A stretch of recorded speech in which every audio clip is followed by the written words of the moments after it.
नमस्कार। बहुत ही सुंदर सा प्यारा सा विश्वकर्मा पूजा का गाना लेके आ गई बनिए। देखिए सुनिए बताइए कैसन बा।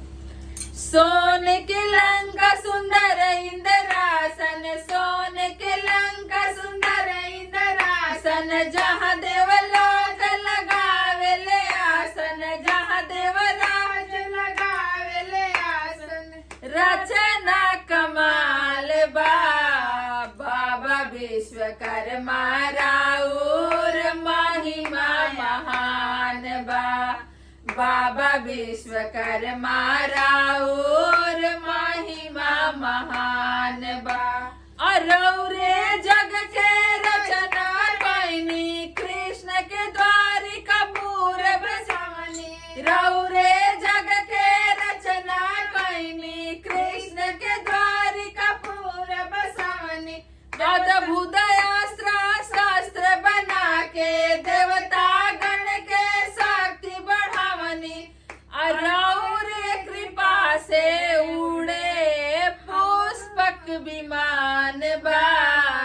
बाबा विश्वकर्मा राउर महिमा महान बा।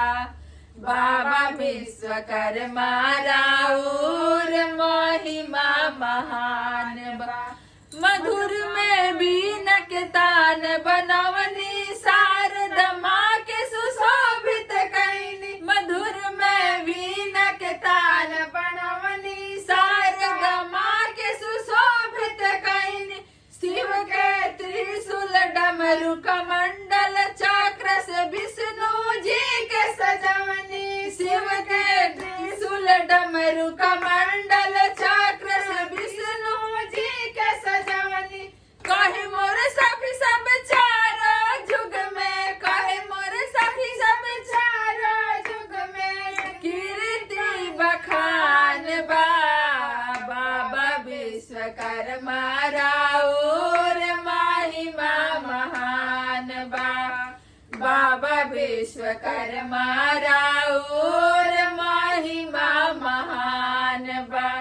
धन्यवाद। गाना कैसा लागल बताई जा कमेंट में। और नया बनी जा चैनल पर तो हमने के चैनल को सब्सक्राइब करके जाई जा, और वीडियो के लाइक भी कर दी जा, और हमने के शेयर भी करी जा चैनल। धन्यवाद।